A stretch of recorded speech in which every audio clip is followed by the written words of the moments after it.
Next up, we have Jill Foots. Jill Foots is a Strathcona County resident, mother, wife, a coffee enthusiast, and a self-proclaimed terrible cook. She is a television producer who, after spending more than 12 years working in local news, switched her focus to commercial creative television production. She has a passion for low-paying or no-paying side gigs, the most recent of which is her Instagram account, Edmonton Playgrounds. Let's hear it for a terrible cook.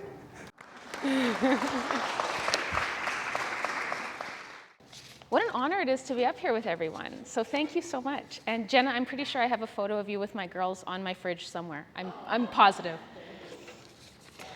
So it's true, I have a passion for low-paying side gigs. I've been a fitness instructor. I've run programs for my kids when they were very small. And I've spent the last couple of years putting a lot of love and time and effort into my passion project, which is Edmonton Playgrounds. It looks like hard work, doesn't it? Pretty tough. I like to say that my kids can fly. And I give Playgrounds a lot of credit for giving my kids the confidence to fly. My kids love Playgrounds, as all kids do. I love Playgrounds. And in the past 7.5 years, we have become accidental playground aficionados. And how we got to that point is kind of an interesting story. I was an older mom when I finally got around to having kids. This is a terrible blurry photo, but my husband and I had spent our 20s and most of our 30s really enjoying ourselves. We trained for triathlons, we traveled a lot, and this is how we told our triathlon group that we were finally deciding to start a family, with the baby on board sign on my bike. And shortly after that, I had an ultrasound, an early ultrasound in my pregnancy, and the ultrasound technician said these words to me, which I will never forget. She said, "Everything looks great. You're measuring about 7 weeks along, and there's 2 of them." And that shocked me, because suddenly I wasn't just pregnant, I was pregnant with twins. And don't let the cute faces fool you. The first year was the most difficult year of my life. And we suddenly went from having this incredible freedom that we had all through our 20s and 30s to being saddled at home with 2 screaming babies and sleep schedules and feeding schedules, and it was a big change from the life we had had before. And how I dealt with that was by running.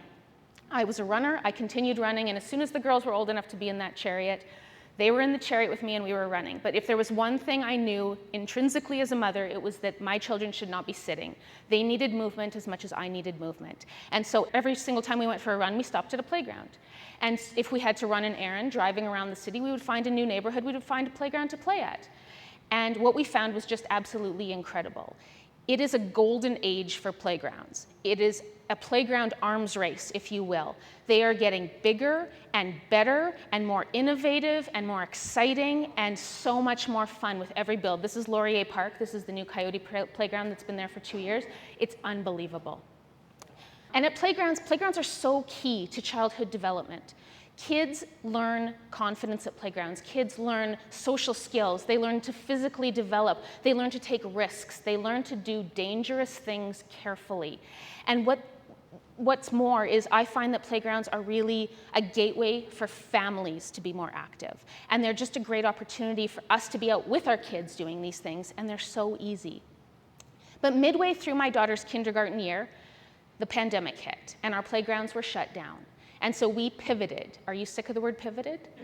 We pivoted too. And we started doing nature walks, and we started exploring the river valley, and we started climbing trees, but we dearly, dearly missed our playgrounds. And when the playgrounds reopened a couple of months later, there was this little bit of a perfect storm. There were parents that were desperate for anything to do with their children. Anything. No one was traveling that summer. A lot of places were still shut down. And I had literally thousands of photos of playgrounds all around Edmonton on my phone. And so on a whim, I started an Instagram account called Edmonton Playgrounds with this photo. This is St. Boniface School on the south side. Unbelievable slides. And what I did was I just intended to share cool photos. It was literally just on a whim, I was going to share a bunch of photos. But parents talk, and parents started spreading the word about the account. And very quickly, they started giving me incredible feedback, and we started changing what we did with the account. We started adding photos and more information about all the different equipment that was at the playgrounds, and we really started developing it into a resource. But at its heart and at its soul and at its core, it is my love letter to this incredible community where we are raising kids. In the last 2.5 years, we have been to 346 Edmonton and area playgrounds. We've been to more beyond the city, but 346, this is number 346. It's called Parc Réuni. It opened 2 weeks ago in Beaumont, and that slide is the most fun slide I've ever been on in my life. It's incredible. And when I say the playground account is a love letter to the city, what I really mean is it's a love letter to the champions in our community who make these play spaces happen for our kids. Parents. One of the things some people don't know is that parents are largely responsible for school playgrounds. Parents fundraise. Parents call out the volunteers. Parents write grant applications, and they make beautiful playgrounds like this happen. There are so many silent partners when it comes to playgrounds. The people who do the dirty work, the stuff that we don't see because all we see is the finished product. But the people who do things like take down the old equipment and drive truckloads of dirt out and bring in the truckloads of sand and make the real work happen behind the playground. There are playground designers that come up with stuff like this.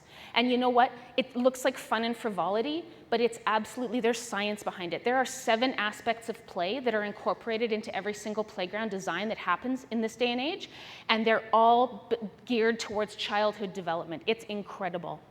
And finally, the municipalities and the communities that make space both physically and space in their budgets to make these places happen. You can't turn a corner in Edmonton without coming across something like this, and we are so lucky for it, and every single one of them is free. You can go to any of these places and play for free, any day of the week, any time of the day.